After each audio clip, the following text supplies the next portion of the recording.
Hello everybody, welcome back to my channel. My name is Maureen O'Connor from Quilters Heaven in Northbrook, Illinois, and I am the Opinionated Quilter. Today's episode, number 169, is a year of door banners. I'm so excited about this project. I have had such a good time working on it, and you all can do it and make it your own. One commenter recently said they didn't understand what I meant when I said making someone else's quilt. This is a perfect example of that. There are many door banners of the month, wall hangings of the month, block of the month, where you subscribe to the program and they send you the fabric and the pattern each month, and you make exactly what the original quilt, wall hanging, etc. is. In this case, I'm encouraging you all to make your door banner, what fits your personality, what you want hanging on your door. And that's just what I did. I started out about September of last year, so almost a year ago, making one each month. And I finally got the last one done yesterday. So here they are. I'm going to show you where I got the patterns from. And remember, you don't have to buy a pattern for every single thing.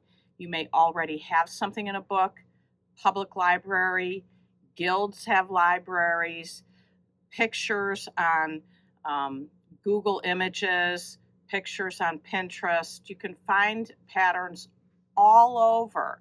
Some you want to spend money on, some you don't. So here we go. Let's start at the beginning. My first one for January is the snowman, and this is paper pieced and is from this book I've shown before on the channel, 365 foundation quilt blocks. There's one for each day of the year. Turned out so cute. And in some of these, you'll have scraps that you can use. If you subscribe to something that gives you the fabric each month, you're adding to your scrap pile. In this case, you might have to buy some pieces, but hopefully you can use things in your scraps like this little bit here or this little black. You know, you likely will have something like that in your scrap heap. The next one, February, is a log cabin heart, and this comes from Judy Martin's log cabin book. And in here, she has two sizes of the log cabin. One is a 12-inch block and one is a 24-inch block. And of course, neither of those sizes worked for me for a door banner, so I ended up having to change the sizes to make it an 18-inch block. And while it took a little bit of time, I love making log cabins, and I just think this turned out fantastic. So I'm very happy with this one. For March, I have the shamrock, of course, for St. Patty's Day. And this is one where I did use an image. This, I bet the plastic will glare. So let me just pull this top page out of pulled the whole thing out. This is a picture I printed off of the internet, and I just sectioned it off and then made it as a paper piecing project. Like, you can often do that with images, and I've shown that before too. Either applique or foundation paper piecing. You often can just print out a picture and use that as your pattern. The next one I have is a pattern that I did purchase, and this is for April, Easter, a chocolate bunny. But you may not celebrate Easter, or you may want to do an umbrella for April showers. This is what I'm talking about, making it your own. Don't do somebody else's quilt, do your own. And the pattern that I bought for this one, it's on Etsy. Her name is Sandra Healy Designs, and it's called Bunny Quilt Block. So, you know, sometimes I want to buy a pattern because It is exactly what I want. And I just think this is so cute. And again, you might have to purchase, you might not have enough of a background fabric, but it's highly likely you would have maybe the light pink in your stash, or maybe one little tiny square of the darker pink. And many people have black, leftover scraps from a different project. So that's April. May is this pot of flowers that I did, and this is from Mary Hertel, paper piecing all year round.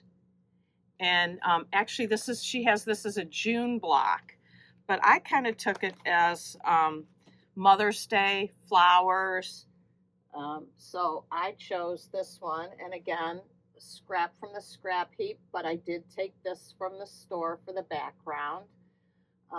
So you kind of have a combination of purchasing fabric and using stash.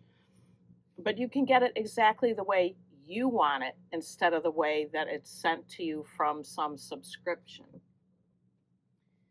This one I did for June, and I've shown this before too. This is a Father's Day block, and it's from Northcott. It was a free pattern, and it is foundation paper pieced. So it's funny, I have a lot of foundation paper pieced in here, but I wouldn't say it's my favorite technique. It is my favorite technique to get sharp points and small pieces, but you'd never catch me doing a Judy Niemeyer 110 square quilt foundation paper pieced. But I do love it, especially for one block, and especially these big blocks, because most of these foundation paper piecing patterns, they're either 6 inches or 8 inches, and I have to either double the size or 250% the size to get what I want. The next one I have here is my Liberty Bell for July, and that is from Amy Bradley Designs. I should have taken these out of the package before, knowing that the glare would be on the plastic, but this is the pattern. And there are more in here I'd like to make, but my Liberty Bell is, I believe, doubled in size. So that is July. Oh, and that's applique. So that's the first time that I've done applique for this, but I think that one turned out great too. Everybody comments on my crack, and I did do that as a triple straight stitch. Now, before we get to September, this is the one that I had to take off my door this morning. And this is August. This is my ice cream cone. And I had fun making this one. And this is how I hang them on my door. I have 2 command hooks. And then this is just a dowel. And for now, it's just pinned on. But the plan is, now that they're all pieced, they're all made, the plan is to then now get them quilted and get a sleeve on them so that I can hang them properly. So that's probably going to take another year before that all gets done, because I'll just try to get it done for the first of the month for each one. So the next one, this is the one I finished yesterday. This is my apple for September, and this is another pattern I did purchase. It's called Apple a Day. And I purchased it, I believe, on Etsy. It's Full Bobbin Designs. And she gives you several sizes. And she has a lot of language in here that helps. And I would say that it was a very good value pattern for what I paid for it. Now, the one thing I want to point out about this one is, when you have something that's so, when you enlarge the size, it's bigger than an 8.5 by 11 sheet of paper. The best thing to do is make registration marks. I'm paging through here now to see if I can find that piece to show you that I did. Because then when you, yeah, here, I think this is it. Yeah. Okay, so this big part of the apple is one piece. And that's bigger with the other parts on the side than a 8.5 by 11 sheet of paper. So on this pattern piece, I drew these lines here, I drew. So then when I copied it and made it bigger, I then lined up these registration marks to get the pattern the correct size. It actually took 4 sheets of the vellum paper that I like to use for foundation paper piecing, and then I just glued them together and used it as one piece. But it definitely works. So that's through September, and then I'm going to hold up the next ones because I didn't have space to display them. This is the one that started it all. The ghost for October. So cute. This is from Happy Halloween. I don't know, can you see it okay with the glare? This is a bigger size of the ghost. I am doing a wall hanging with the regular size ghost and other pieces to it, but my door banner rule was 1 block. So I picked the ghost for my 1 block, and I do absolutely love it. Thanksgiving came from the book I showed you first, this 365 foundation quilt blocks. And this is another one we had so much fun picking the fabrics for in the store. This is my turkey. This is up all the month of November. And then the last one I have to show you is another Elizabeth Hartman.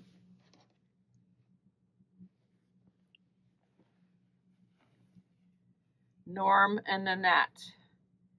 And as you can see, there's no consistency of size of my door banners. All I have to do is make sure that it fits on the back of the door. So length doesn't much matter. It's the width for where my command hooks are. In fact, some of mine got a little too wide. I am going to move my command hooks further out so that they fit better. But boy, it was a fun project. I used scraps. I made it my own. I just had a blast. So I'm still working on wall hangings of the month. You saw the parts of the Elizabeth Hartman Halloween one, and I've got others. So when I get those done, I'll show you. But I just really want to encourage you to choose your own projects. And if you don't feel comfortable doing it, that's fine. If the subscriptions work for you and you just enjoy doing them, the whole idea is this is our hobby. We're supposed to enjoy it. So if trying to figure out a door banner of the month is too much for you, that's okay. Do what you like and what makes you happy doing your sewing.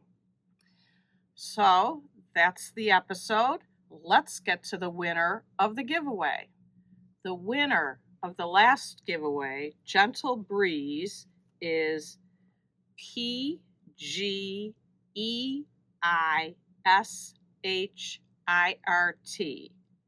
Not sure how to pronounce it, but please send me your name and mailing address to quiltersheaveninc@gmail.com so I can get that out to you. I've got a really good giveaway this time for you. This is 15 fat quarters. It's Amy Butler Stash. I haven't even opened the package, but you can see that it looks very typical Amy Butler. So if you like this kind of fabric and you want to enter to win the 15 fat quarter pack, you know what to do. Like this video, comment on this video and subscribe to my channel. And in the comment, write Amy Butler's stash, and you will be entered to win. So until next time, happy sewing.